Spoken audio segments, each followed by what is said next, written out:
How easy is it to get up in the morning when you know you're not doing all that it takes? It's not very easy at all. You can just lay there awake thinking, oh, what's a few more minutes in bed? It won't matter much anyway. Wrong. It does matter. It will matter. Now, how easy is it to get up in the morning when you're pouring it on, doing the best you can, anxious to get going, make progress toward your dreams? It's a whole different story. When you're resting to renew your reserves, it's much different than resting to avoid your day. When you're psyched up and excited for your life, when you're excited for what you've planned to accomplish for the day, it's amazing you'll wake up before the alarm clock even tries to startle you awake. Your successes fuel your ambition. Your successes give you extra energy. Your successes pave the way for more successes. It's the snowball effect. With one success, you're excited to meet another, and another, and another. And pretty soon, the disciplines that were so difficult in the beginning, the disciplines that got you going, are now part of your philosophy. How do you know when you're successful? Do you have to be a millionaire? No. All we ask of you is that you earn all you possibly can. If you earn $10,000 a year and that's the best you can do, that's enough. God and everything else will see to it that you're okay. The key is to just do the best you can. If it's $10,000 a year, wonderful. If it's $100,000 a year, wonderful. If it's $1 million a year, wonderful. It doesn't matter $10,000 a year or $1 million a year. It doesn't matter as long as you've done the best you possibly can. Earn the most you possibly can.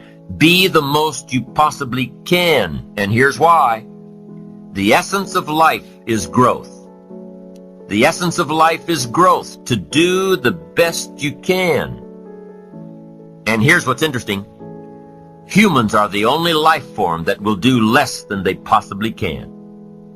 Humans are the only life form that will settle for less. Every other life form except human beings strive to its maximum capacity.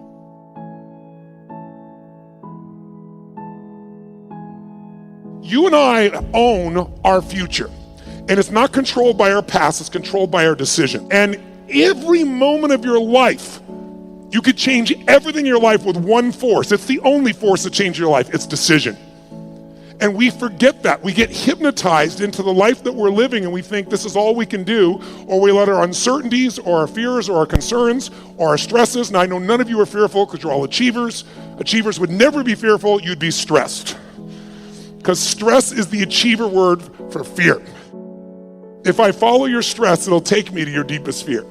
And if we overcome that, if we just learn to make the decisions that make a difference, everything changes. So I've spent my life obsessing and learning what makes someone the best in the world at what they do, in relationships, in business, in finance.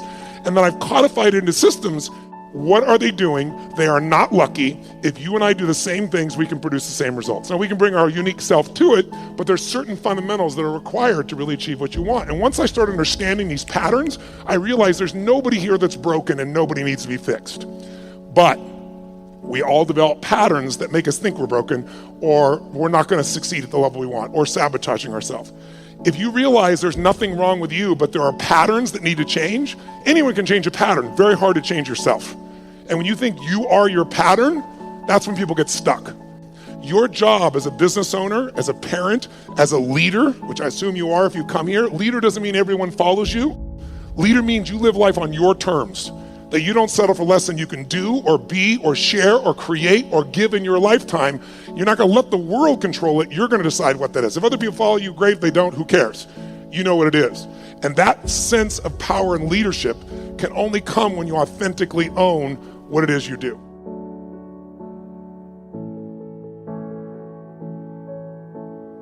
How tall will a tree grow? Approximately. As tall as it possibly can. You never heard of a tree growing half as high as it could. No, trees don't grow half. Trees send their roots down as deep as possible, stretch their limbs up as high as possible, produce every leaf possible and every fruit possible. As a matter of fact, you never heard of a human physically growing half. We keep growing until we're done. Now that's a part of life we can't control. It's genetically coded. And that's probably why we keep growing till we're done. Because we can't control that part. It's the rest of our growing that we control. The growing of our minds, the expansion of our minds, that we can control. And that's what tends to get away from us. All life forms inherently strive to their max except human beings. Now, why wouldn't human beings strive to their maximum possibility? Here's why. Because we've been given the dignity of choice. It makes us different than alligators and trees and birds. The dignity of choice makes us different than all other life forms. And here's the choice. To become part of what we could be, enough to get by, or to become all that we can be. My best advice for you is to choose the all.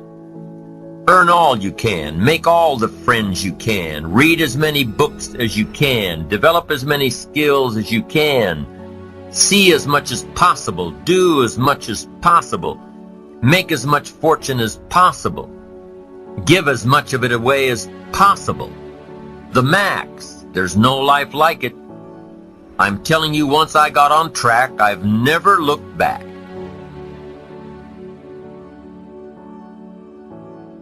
If you get into the habit of just being mediocre, it will become a part of your consciousness. If you get in the habit of giving less than what you have it within you to give, it will begin to reflect itself in your personality.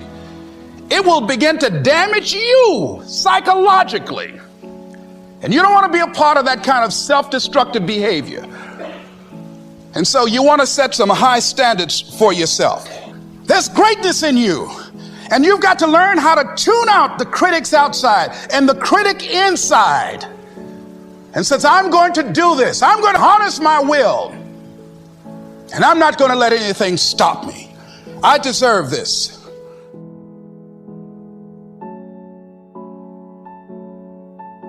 Pick up the challenge. Go for it. Take the best of the two easies. Take the route of it's easy to get ahead. It's easy to do all you can. It's easy to succeed. It's easy to have financial freedom. The more you do, the more you get. So the two primary benefits of positive reinforcement are, number one, to build good habits, and number two, to create more energy to fuel your ambitions, your desires, your achievements. How can you isolate what's working for you and what isn't? How can you make sure that you are reinforcing your positive disciplines? Well, if it isn't apparent, easy to see right away, if what you're doing is happening in such small increments that you're not sure if you're on track, then you need to be writing it down. You need to keep a journal anyway. But if you really aren't sure that what you're doing is making measurable progress, you need to keep a written record. You need to write down everything that may be relevant in your day. What you did, who you saw, what you felt, how it may or may not affect you now and in the future.